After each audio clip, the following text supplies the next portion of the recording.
Welcome back. Today we are doing a recap of episode 2 of Made in Korea. I'm so glad people enjoyed the recap I did for episode 1, so we're back with episode 2, and hopefully I'll be able to keep this up until the show ends. So let's begin. This episode starts with a small recap of the previous one and just recaps the fact that the members didn't do that well in last week's evaluation, even though in my humble and totally non-biased opinion they didn't even do that bad. The vocals were alright, but I will say that the dancing was something they need to work on improving, but it isn't horrendous like Heejun was making it out to be. In this episode, the main focus is that they will be performing live in front of an audience for their evaluation this week. They start off with introducing the new song and dance they need to learn, and wow, just wow. Solar Oh Where Do I Begin? This new song is better than the previous one, and I loved the first one.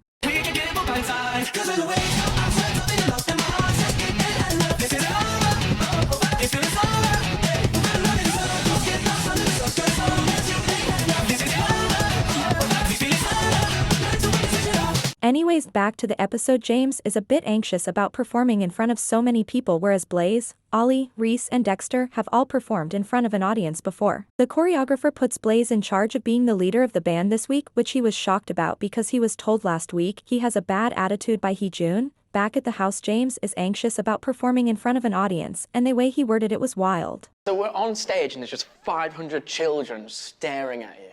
Right, that sounds mad.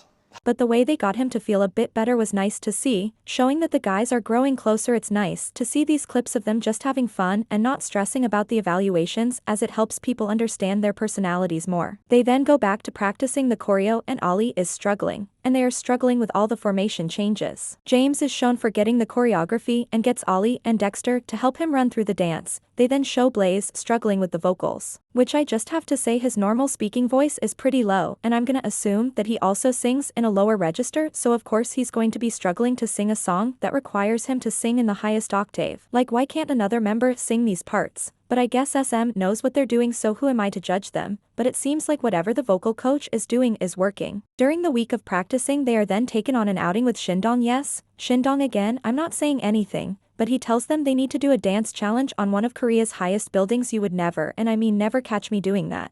I don't know how they did it, but they did. And Blaze jumping on the bridge too. He really has some guts to be doing that and a lot of trust in that bridge. Anyways, after that they go back to training their vocals, and Blaze couldn't reach the highest notes, and in the dance training James couldn't participate because he had a knot in his leg, so he had to sit out while everyone else was practicing. After that they meet with their wellness coach again. They talk about how they will be performing in front of 500 people, and everyone except James is excited for it. It's a good thing that they have a wellness coach to talk to about their struggles, especially in an environment like this one where they have to learn a whole new dance and song in a week to be judged. Seems like a tough thing to deal with every week, and now knowing how tough the evaluations are, I can assume they are even more pressured to do well this time around. To de-stress, they go to Latte World with the K-pop cowboy. They go on a bunch of rides, and it's pretty funny how they were disappointed with the speed of the go-karts in Korea, and that's probably because the go-karts here in the UK are known to be really fast. They then show them back in the dorm practicing the dance with James after he had to sit out because of the knot in his leg. He has fallen behind in learning the choreography and isn't as confident in the choreo as the other guys are. There is a bit of tension shown with Blaze and James because Blaze wants to go through the choreo from start to end and James wants to go over a part he doesn't know that well yet, and it causes some frustration between the two of them.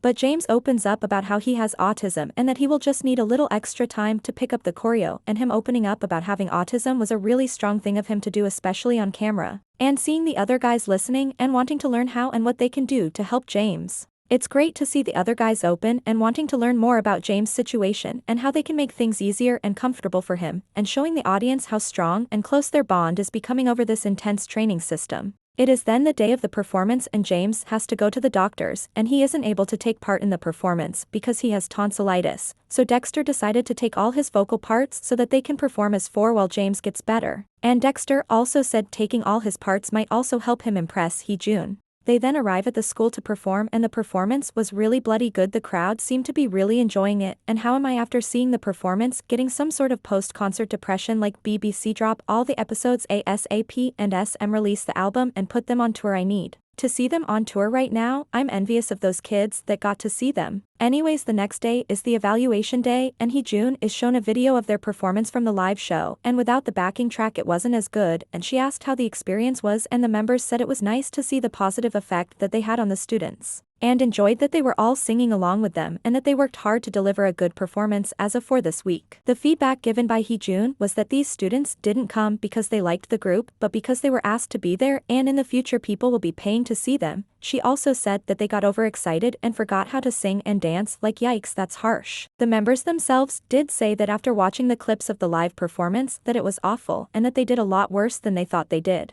She said that they weren't singing but shouting. However, she did say that Blaze took on the feedback he got last week regarding his dancing, but then said that even if his throat hurt he should still sing, and if he really can't sing then he should at least try to lip sync, because not moving your mouth at all and keeping it shut just seemed like he wasn't even trying to do well at all. The feedback Hee-jun gave for Oliver was that it seemed like he can do it well, but he chooses to sing here and there, and he only sang when he felt like it, and would stop singing when he got out of breath. She also said that he was very in his head and his dancing was very wooden, like she couldn't even give him one compliment. That's crazy.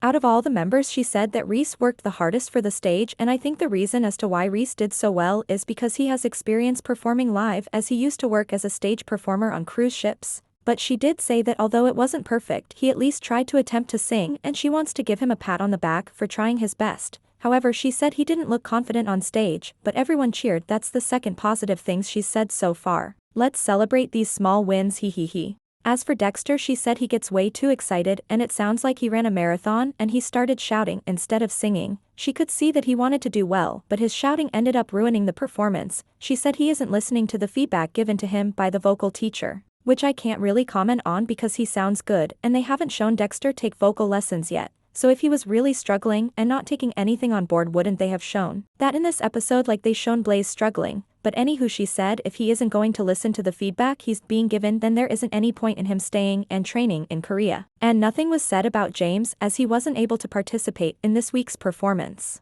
After that evaluation, all the guys are disappointed in themselves. Dexter is annoyed, saying that he's the one that got the worst feedback, as he was told there's no reason for him to be here, and they are just annoyed that they tried really hard and the performance wasn't as good as they wanted it to be. Dexter is talking about how he feels like he isn't wanted here and he isn't getting any good feedback, even though he's working so hard to prove to Hee-jun that he is good enough to be here. And that's how this week's episode ends, with everyone annoyed at themselves for not doing as well as they should have done. There is a trailer for episode 3, and it shows Dexter struggling with vocals and Blaze in the hospital with something wrong with his knee, and also shows Hee-jun saying Blaze is good but only alone, and this is where they show them potentially trying to kick him out of the band.